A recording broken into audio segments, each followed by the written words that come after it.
안녕하세요, 여러분. 1차 정기시험이 끝나고 여러분은 어떻게 학교 생활을 하고 있나요? 학생부 종합전형을 준비하면서 학교마다 다양한 활동을 하고 있을 텐데요. 활동을 하면서 혹시 이런 고민하고 있나요? 탐구활동? 그게 뭔데?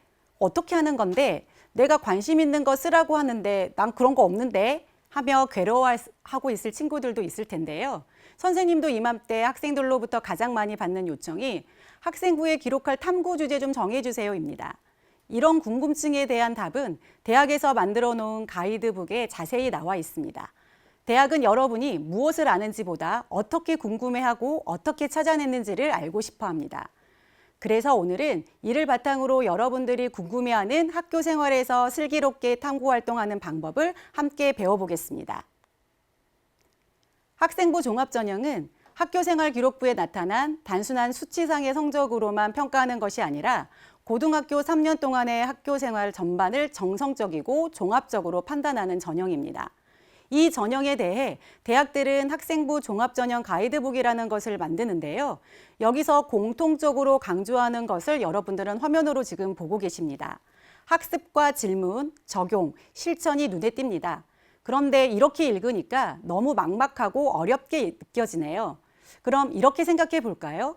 우리의 학교 생활은 수업과 다양한 창의적 체험 활동을 하는 것을 말하는데 그것은 지금 여러분이 하고 있는 것입니다. 수업 시간에 배운 지식을 바탕으로 진짜 궁금한 것을 질문하고 그에 대한 답을 찾기 위해 고군분투하고 있습니다. 꼬리에 꼬리를 무는 책 읽기, 위기에 따른 선택 과목의 학습을 통해 자기주도적인 탐구를 해 나가고 있습니다. 또 학교나 지역사회의 문제에 관심을 가지고 배운 것을 적용하고 실천하는 활동을 통해 친구들과 함께 성장하기도 하지요.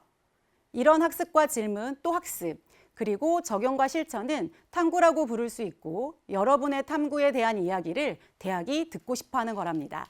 어때요? 여러분의 이야기를 들려줄 준비가 되어 있나요? 학생부 종합전형에서 대학들이 공통으로 보는 평가 요소를 살펴봅시다.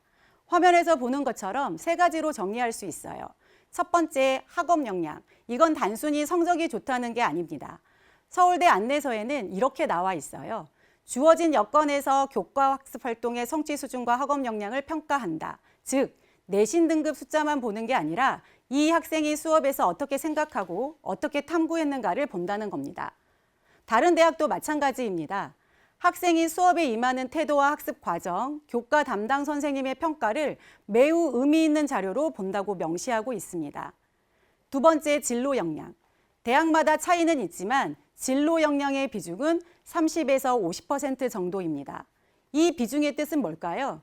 내가 왜 이 진로, 이 전공을 선택했는가를 학생부 안에서 탐구 활동으로 증명해야 한다는 겁니다.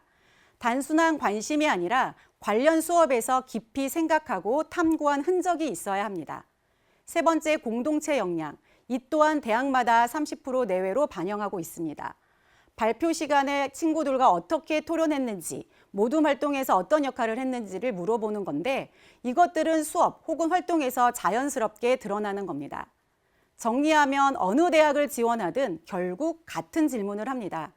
학생은 무엇을 배웠고 배운 것을 깊이 파고들었는가? 그 과정이 어떠했고 함께하는 사람들과 어떤 관계를 형성했으며 활동의 결과가 어떤 영향을 미쳤는가? 이에 대한 대답이 바로 탐구 활동 안에 담겨 있어야 합니다. 탐구 활동, 이름만 들으면 뭔가 대단한 것처럼 느껴지지만 처음에 말했던 것처럼 이미 여러분이 실행하고 있을지도 모릅니다. 가장 기본적인 탐구의 5단계를 통해 어떻게 탐구가 이루어지는지 살펴봅시다. 첫 번째, 호기심이 생기는 순간.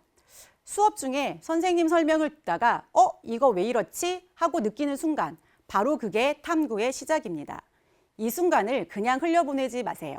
오늘부터 수업 중에 의문이 생기면 바로 메모하는 습관을 만들어 보세요. 이런 호기심은 수업 중에만 오지 않습니다. 수업 후 일상생활을 하는 중에 문득 배운 것이 떠오르면서 뭐지? 할 때가 있어요. 그때를 꼭 메모해 두세요. 두 번째, 주제의 구체화. 막연한 궁금증을 탐구 질문으로 바꾸는 단계입니다.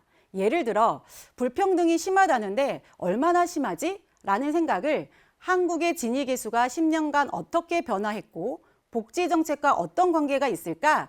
이렇게 구체적인 문장으로 만드는 겁니다. 질문이 구체화될수록 여러분의 관심이 무엇이고 무엇을 알고 싶은지가 보이게 됩니다. 세 번째, 자료 수집과 분석. 각종 공공기관의 데이터와 학술 자료를 찾아 정리해 봅시다. 자료의 양이 방대하기 때문에 자신에게 필요한 자료를 선별할 수 있는 눈, 이를 조합하여 프로그램을 이용해서 도표나 그래프로 만들어 볼 수 있는 자세가 필요합니다.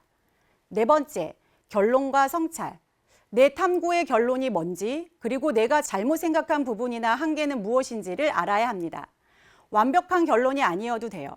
이런 한계가 있었고 다음에 이렇게 해보고 싶다. 이 문장 하나가 여러분의 성장 가능성으로 보여집니다.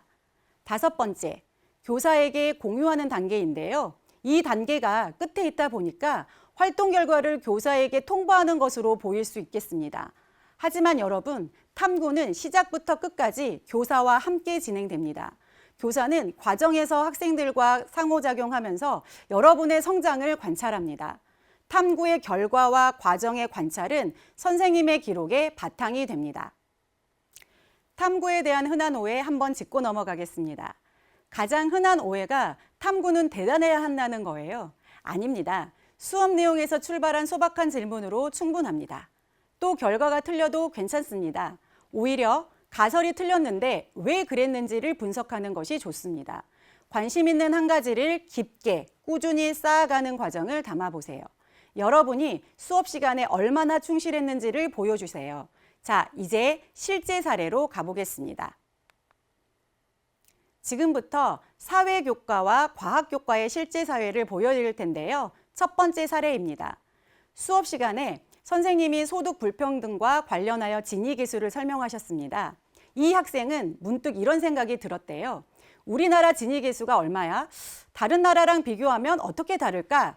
그래서 첫 번째로 공공기관의 통계 사이트, 국제기구의 통계 자료도 수집했습니다. 원데이터를 받아서 그래프를 그렸더니 스웨덴은 복지 지출이 늘어나자 5년 정도가 지나면 지지계수가 떨어지는데 한국은 그렇지 않더라는 겁니다. 왜일까? 그 학생은 다른 자료를 읽으면서 원인을 분석했습니다. 복지 지출만으로는 부족하고 노동시장 구조개혁이 동시에 이루어져야 한다는 결론을 냈습니다. 그리고 수업 시간에 발표를 했는데 도중에 또 친구가 반론을 제기했습니다. 이 학생은 그걸 인정하고 마지막에 한계점으로 명시했습니다. 여기서 그치지 않고 후속 계획을 세우는데 또 다른 좁혀진 질문과 관련 독서 활동으로 지식을 확장시켜 나가는 꼬리에 꼬리를 무는 탐구 활동의 모습을 보여주었습니다. 탐구 주제는 어렵지 않아도 됩니다. 수업 내용, 나만의 질문, 데이터만 있으면 충분합니다.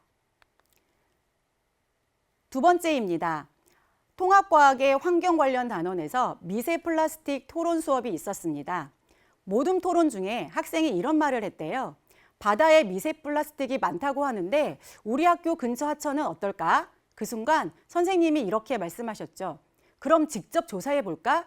이 학생은 학교 근처 하천에서 봄, 여름 2차례, 상류와 하류 2지점에서 물 시료를 채취했습니다. 그리고 여과지로 걸러낸 다음에 관찰하고 분류하고 국가기관의 자료와 비교했습니다. 결과가 매우 충격적이었대요. 그리고 여기서 멈추지 않았습니다. 왜 그럴까를 분석하고 해결책까지 제안했습니다.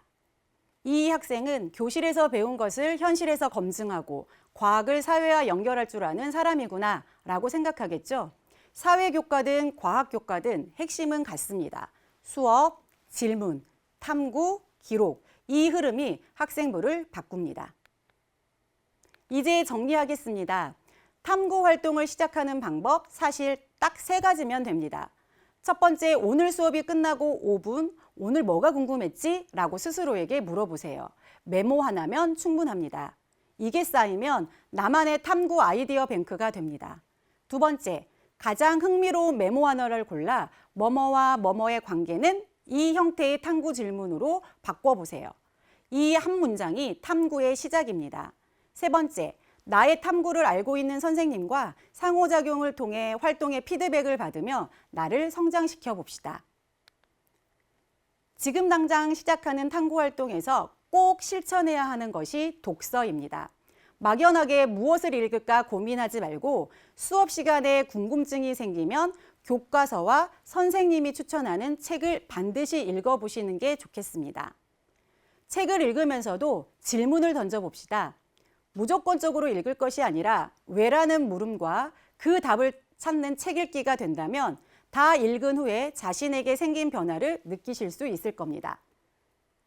궁금증이 충족되어 지식이 확장되었을 것이고 새롭게 알게 된 내용이 있다면 후속 활동으로 연결하여 꼬리에 꼬리를 무는 탐구를 하는 자신을 발견하게 될 겁니다. 그럼 자주 하는 질문도 빠르게 짚고 넘어가겠습니다. 진로가 아직 안 정해졌습니다. 네, 괜찮아요. 1학년은 넓게 탐구를 하셔도 됩니다. 내신은 낮은데 학종이 의미가 있나요?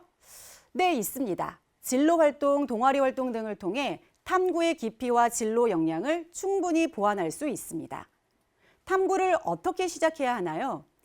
오늘 영상에서 설명해 드렸던 것처럼 탐구 동기, 과정, 결론, 한계 이 순서로 시작하면 됩니다.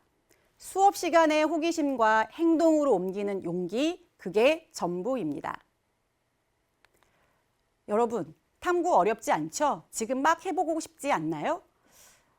지금 이 순간에도 시작할 수 있습니다. 오늘 수업에서 무엇을 배웠나요? 궁금한 게 있었나요? 그걸 메모하세요.